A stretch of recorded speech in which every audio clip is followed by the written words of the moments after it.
Pagkakaisa. That's number one. Kasi doon natin nalaman na pwede pala makabuo ng isang tao o ilang kung magtutulungan. So, ibig sabihin, kaya nating mapalaki ang Daniela, ang RSL, sa pagtutulungan pa rin. Hindi sa individual na tao.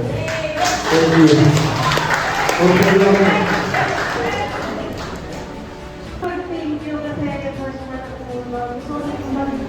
Kasi natatakot ko ako dati, kasi siyempre senior, siyempre,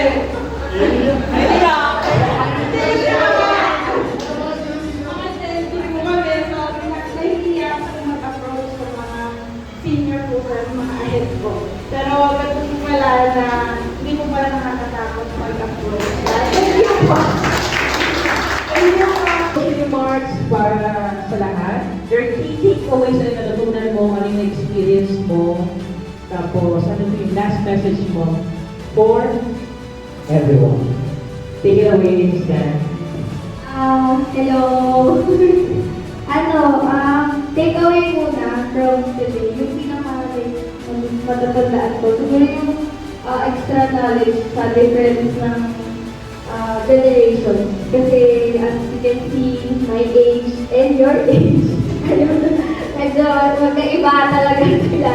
So, dito ko mas naiintindihan yung kung paano yung magiging approach ko ba sa inyong lahat. And even siguro yung mga Gen Z dyan. And even din yung mga boomers and other Gen na kung paano rin yung magiging approach nila sa akin. So, yun siguro take away. Tapos, super thankful ako kasi medyo may kaba factor ako kasi na medyo magkaiba yung line of business. Tapos yung approach ng mga leaders sa DJS compared sa RSL, yung vibes, yung ano nila, yung kung paano sila makita. Yun. So, magkaiba sila. Nasabi ko lang baka di mag-workout or masyadong ma-overpower ng whichever company. Pero thankful ako na nagawa nila, sir, na maging isa yung RSL and DJS and also matutunan ng bago sa pa rin yung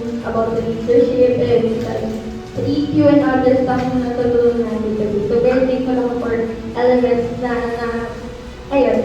nagawa to. Ayun, and sa ating lahat, we hope na ginawa namin to, hindi lang to for the sake of kasi kailangan or for the sake of para naman iba naman or for the compliance lang. So, hindi siya ganun. So, we're doing this for you din, for all of you. Kasi this will help you not just sa company, pero sa other aspects ng buhay mo. So, lahat ng mga natutunan natin today, ma-apply mo kasi sa pamilya nyo, sa bahay, even with your friends, ma-apply nyo. So, sana hindi lang mag-stay lahat ng natutunan natin dito. Sana mailabas natin to hanggang makauwi tayo, hanggang sa pagpasok ulit natin sa Monday.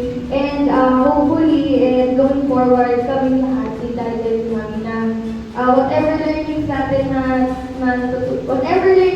today is agad-agad makikita natin yung changes sa bawat isa sa atin. And by Monday, that makita ulit.